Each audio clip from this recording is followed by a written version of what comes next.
بن ابی طالب رضی اللہ تعالیٰ عنہ نے فرمایا، عرض کی یا رسول اللہ صلی اللہ علیہ وسلم، میرے پاس ایک گھوڑا ہے اور ایک زرہ ہے، اس کے سوا میرے پاس کچھ نہیں ہے۔ چونکہ حضرت علی رضی اللہ تعالیٰ عنہ بچپن سے ہی حضور پاک علیہ الصلوۃ والسلام کے پاس رہے ہیں، حضور پاک علیہ الصلوۃ والسلام کی کفالت میں رہے ہیں۔ حضرت ابو طالب جو کثیر العیال تھے، بہت زیادہ ان کو اولاد تھی لیکن غربت بھی تھی، تو حضور پاک علیہ الصلوۃ والسلام نے اپنے چچا حضرت عباس رضی اللہ تعالیٰ عنہ سے مشورہ کیا تھا اور کہا تھا کہ اے چچا عباس، ہم اپنے چچا ابو طالب کی حالت دیکھ رہے ہیں اور وہ بہت قسم پرسی کی حالت میں زندگی گزار رہے ہیں، کیوں نہ ایسا ہو کہ ہم ایک ان کا بیٹا اپنی کفالت میں لے لے۔ تو حضرت عباس رضی اللہ تعالیٰ عنہ نے اس مشورے کو قبول کیا اور حضرت جعفر طیار رضی اللہ تعالیٰ عنہ کو آپ نے کفالت کے لیے حضرت ابو طالب سے لے لیا اور حضور پاک علیہ الصلوۃ والسلام نے مولا علی کا انتخاب فرما لیا۔ تو اس طرح حضور پاک علیہ الصلوۃ والسلام کی تربیت میں آپ بچپن سے ہی رہے ہیں۔ تو حضور پاک علیہ الصلوۃ والسلام نے ان کو شادی کی اور نکاح کی تیاری کا حکم دیا، تو حضرت علی رضی اللہ تعالیٰ عنہ اپنی زرہ بیچنے کے لیے بازار گئے تو راستے میں حضرت عثمان غنی رضی اللہ تعالیٰ عنہ سے ملاقات ہوئی۔ دیکھیے کس طرح محبت ہے صحابہ کرام رضوان اللہ تعالیٰ علیہ مجمعین میں کہ جب حضرت علی رضی اللہ تعالیٰ عنہ زرہ بیچ رہے تھے تو حضرت سیدنا عثمان غنی رضی اللہ تعالیٰ عنہ تشریف لائے اور آپ نے 480 درہم میں اس کو خرید لیا، زرہ کو خرید لیا، اور اس کے بعد سیدنا علی مرتضیٰ رضی اللہ تعالیٰ عنہ تشریف لائے اور حضور پاک علیہ الصلوۃ والسلام کو آپ نے وہ پیسے دے دیے۔ چونکہ کفالت میں تھے، بچپن سے حضور پاک علیہ الصلوۃ والسلام نے ہی پالا تھا، تو آپ نے ساری رقم لا کر حضور پاک علیہ الصلوۃ والسلام کو دے دی۔ تو حضور پاک علیہ الصلوۃ والسلام نے خود آپ کے نکاح کا انتظام فرمایا، خود آپ کے جہیز کا حضور پاک علیہ الصلوۃ والسلام نے انتظام فرمایا۔ یعنی حضور پاک علیہ الصلوۃ والسلام نے اپنی شہزادی کے لیے پلنگ، بستر اور جو بھی چیزیں حضور پاک علیہ الصلوۃ والسلام نے دی اس زمانے میں، یعنی مشکیزہ ہے اور کھجور کی چھالیں بھری ہوئی تکیے ہیں اور بستر ہے، تو حضور پاک علیہ الصلوۃ والسلام نے یہ چیزیں حضرت علی رضی اللہ تعالیٰ عنہ کے پیسوں سے خریدی اور ان کو عنایت فرما دی۔ حضرات محترم، نکاح ہو رہا ہے اور حضور پاک علیہ الصلوۃ والسلام کے صحابی اور داماد سیدنا عثمان غنی رضی اللہ تعالیٰ عنہ تشریف لاتے ہیں حضور پاک علیہ الصلوۃ والسلام کے ایک اور داماد سیدنا علی مرتضیٰ رضی اللہ تعالیٰ عنہ کے پاس، اور جو زرہ انہوں نے خریدی تھی وہ حضرت علی رضی اللہ تعالیٰ عنہ کو گفٹ کر دیتے ہیں اور آپ کو وہ تحفتاً دے دیتے ہیں۔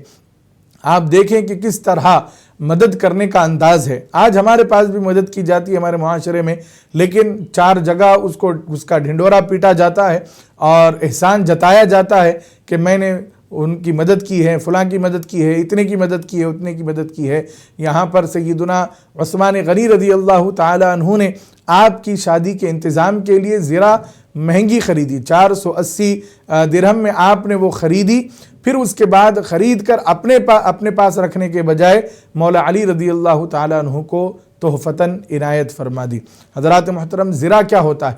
یہ زرہ ایک جنگی لباس ہے جو لوہے کا ہوتا ہے، جو ہم پہنتے ہیں تاکہ کوئی تیر اور تلوار ہمیں نہ لگ سکے، یہ ہم سینے پر پہنتے ہیں۔ تو حضرات محترم، اس زرہ کی بہت ہی اہمیت ہوتی ہے جنگ کے میدان میں۔ تو حضرت عثمان غنی رضی اللہ تعالیٰ عنہ نے وہ زرہ خریدی بھی، پھر اسی زرہ کو حضرت علی کو واپس بھی کر دیا تحفتاً، یہ میری طرف سے شادی کا تحفہ ہے کہہ کر۔ تو حضرت علی رضی اللہ تعالیٰ عنہ خوش ہو گئے اور اس طرح آپ کی نکاح کا انتظام ہوا۔ حضرات محترم، ایک اور کالر ہمارے ساتھ شامل ہے، انشاءاللہ ہم ان کو بھی استقبال کرتے ہیں اور جانتے ہیں کہ وہ کیا پوچھنا چاہتے ہیں۔ السلام علیکم۔ وعلیکم السلام ورحمۃ اللہ تعالی وبرکاتہ۔ السلام علیکم ورحمۃ اللہ۔ وعلیکم السلام ورحمۃ اللہ وبرکاتہ۔ جی، کون اور کہاں سے بات کر رہے ہیں؟ آپ لوگ خیریت سے ہیں؟ جی جی الحمدللہ، اللہ اور اس کے رسول کا فضل ہے، آپ خیریت سے ہیں؟ اللہ کا شکر ہے، آپ لوگ کا ہی دعا، اللہ تعالیٰ آپ لوگ کو سلامت رکھے، آمین۔ آپ کو بھی دین کا بات سیکھتے رہیں، آمین۔ اللہ تعالیٰ آپ کو ہمیشہ سلامت رکھے، آباد رکھے، اللہ تعالیٰ آپ کو دنیا اور آخرت دونوں میں کامیابی عطا فرمائے۔ آمین آمین، یہ ساری دعائیں آپ کے بھی حق میں قبول ہوں۔ آمین اللہم آمین۔ مفتی صاحب میرے 3 سوال ہیں۔ جی پہلا سوال یہ ہے کہ جس دن کا ملتا ہے اس دن ہم اوابین کا نماز پڑھ لیتے ہیں جی اور اشراق کا بھی پڑھ لیتے ہیں، عشاء کا بھی پڑھ لیتے ہیں۔ اگر کبھی زیادہ کوئی کام پڑ جاتا ہے تو پھر نہیں پڑھ پاتے ہیں، تو اس میں ہم کوئی گناہ تو نہیں ہوگا مفتی صاحب؟ اور دوسرا سوال یہ ہے، پہلا سوال آپ کا پھر ایک بار دہرائیے۔ مفتی صاحب جیسے جس دن ٹائم مل جاتا ہے اس دن اشراق کا عشاء کا نماز پڑھ لیتی ہیں، اشراق اور چاش کی نماز پڑھتے ہیں؟ جی جی جس دن اگر زیادہ ضروری کام پڑ جاتے ہیں اس دن نہیں پڑھ پاتے، تو اس جی ایسے میں مطلب کوئی کبھی تاخیر ہو جاتے ہیں، وہ بھی ادھر ہونے لگے مفتی صاحب، ادھر زیادہ تھوڑا الجھن ہو گئے۔ جی جی اور دوسرا سوال یہ ہے مفتی صاحب کہ میرے نا بچی کے لیے آپ دعا بھی کر دیں، بچی کے لیے نا جب رشتہ آتا کہیں سے تو پائے تکمیل تک پہنچ نہیں پاتے ہیں، کہ بیچ میں کچھ بات سے بس ایسے ہی کر جاتا ہے، بلکہ اللہ کا شکر ہے کہ اچھی بھی ہے بچی، نیک بھی ہے، قریب بھی ہے، آپ دیکھنے میں بھی اچھی ہے، پر پتہ نہیں کیا قسمت اللہ نے کی ہے کہ ایسے ہو جاتا ہے۔ لڑکی کا عمر نا 19 سال ہو گیا، میں اس لیے فکر مند رہتی ہوں کہ پیچھے بھی 2 لڑکیاں وہ بھی بڑی بڑی ہو رہی ہے، تو میں کافی فکر مند رہتی ہوں کہ جتنا جلدی ہو جائے تو اللہ کا فضل سے اچھا رہتا۔ اور تیسرا سوال یہ ہے مفتی صاحب، اللہ کے عبادت کے لیے، اللہ کے ذکر کے لیے، اللہ کی قربت کے لیے، اب اتنا ٹھنڈی ہے، آپ سمجھتے ہیں سب بات، تو اگر کچھ تھوڑا ان کا بات متاثر ہو جائے تو کیا اس کے لیے بھی میں گنہگار ہوں؟ یہ 3 سوال کا آپ جواب دے دیں۔ یہ تیسرا سوال پھر ایک بار بتائیے۔ اللہ کے عبادت میں کے لیے، اللہ کے قرب کے لیے نماز تو ضروری ہے، فرض نماز کو چھوڑنا نہیں کسی بھی حال میں، تو میں نے تھوڑا نماز پڑھ لیتی ہوں تو میرے اوپر نا بولنے لگ جاتے ہیں، غصہ کرنے لگ جاتے ہیں جب ٹائم سے نماز ادا کرتی ہیں، تو اس لیے میں آپ سے پوچھا کرتی کہ میں اس کے اوپر اللہ تعالیٰ میرے اوپر تو نہیں کوئی گناہ لکھیں گے نماز قضا ہو جانے پر؟ جی میں نماز ہم پڑھ لیتی ہوں، یعنی کہ سب کام چھوڑ کے پہلے نماز پڑھ لیتی ہوں ٹائم سے، تو جس طرح میں گھر کا جو فرد ہے وہ سب مطلب مجھ سے ناراض ہو جاتے ہیں، میں یہ آپ سے پوچھنا چاہتی ہوں۔ جی انشاءاللہ بتاتے ہیں انشاءاللہ۔ تو محترم ناظرین و سامعین، یہاں پر ہمارے کچھ سوالات جمع ہو گئے ہیں، انشاءاللہ ہم اس کے جوابات دیتے ہیں۔ پہلا سوال یہ پوچھا گیا کہ شب براءت میں کپڑے فاتحہ میں رکھ کر خیرات کریں یا خود پہن لیں؟ تو یاد رکھیں کہ فاتحہ میں یہ کپڑے رکھنا اور اس کو پھر خیرات کرنا یا خود پہننا، اس کے بارے میں لوگوں میں عام بات یہ مشہور ہے، تو ہم یہ بتا دیں کہ فاتحہ کے وقت کپڑے سامنے رکھنا ضروری نہیں ہے، اور فاتحہ میں اس کا ذکر کرنا بھی ضروری نہیں ہے، بلکہ آپ جو نیت کیے ہوئے ہیں کہ یہ کپڑا ہم غریبوں کو دیں گے یا خود پہنیں گے، اس نیت کا معاملہ ہے۔ اگر آپ نے یہ نیت کی ہے کہ یہ کپڑا میں خود پہن لوں گا یا میں خود پہن لوں گی تو آپ پہن سکتے ہیں، یا آپ نے مرحوم کو ثواب پہنچانے کی نیت کی ہے تو اس کپڑے کو آپ خیرات کر دیں تاکہ اس کا ثواب ان کو پہنچ جائے۔ تو یہ فاتحہ میں رکھنا ضروری نہیں ہے۔ ایک اور کالر ہمارے ساتھ شامل ہیں، انشاءاللہ ہم ان کو بھی خیر مقدم کہتے ہیں۔ السلام علیکم۔ السلام علیکم جی وعلیکم السلام ورحمۃ اللہ۔ جناب، اگر عشاء کی نماز 8 بجے ہے، اگر 8:20 پڑھی جائے وہ آتی ہے یا اس کا ٹائم مقرر ہے؟ اشراق کی نماز کا ٹائم ہمیں یہاں پہ 8 بجے ہے، جی جی، تو کہیں 8:20 پڑھی جائے گی یا نہیں؟ جی جی انشاءاللہ بتاتے ہیں۔ اور کوئی سوال؟ بس جناب، شکریہ۔ جی کوئی بات نہیں۔ تو محترم ناظرین و سامعین، یہ ہم عرض کر رہے تھے کہ شب براءت میں فاتحہ خوانی میں کپڑے سامنے رکھنا ضروری نہیں ہے۔ اگر آپ مرحوم کو اس کا ثواب پہنچانا چاہتے ہیں تو ضرور اس کو خیرات کر دیں اور اس کا ثواب مرحوم کو ایصال کر دیں۔ اللہ تعالیٰ ضرور اس کی برکت سے، اس فاتحہ خوانی کی برکت سے، اور جو آپ نے کپڑے خیرات کیے ہیں اس کی ثواب کی برکت سے آپ کے مرحوم کو اللہ تعالیٰ بہترین جزا عطا فرمائے گا، ثواب بھی عطا فرمائے گا۔ اور اگر وہ کسی عذاب میں مبتلا ہے، اگر اللہ نہ کرے ایسا ہو، تو اللہ تعالیٰ عذاب میں کمی بھی فرمائے گا، اور اگر نعمت میں ہے، آرام میں ہے، سکون میں ہے، تو اللہ تعالیٰ ان کے درجات کو بلند ضرور فرمائے گا۔ لہٰذا کپڑے جو آپ نے مرحوم کو کہ ایصال ثواب کے لیے خریدے ہیں، بنائے ہیں، وہ آپ کسی غریب کو دے دیں تاکہ ان کو ثواب پہنچ سکے۔ اور اس کے بعد یہ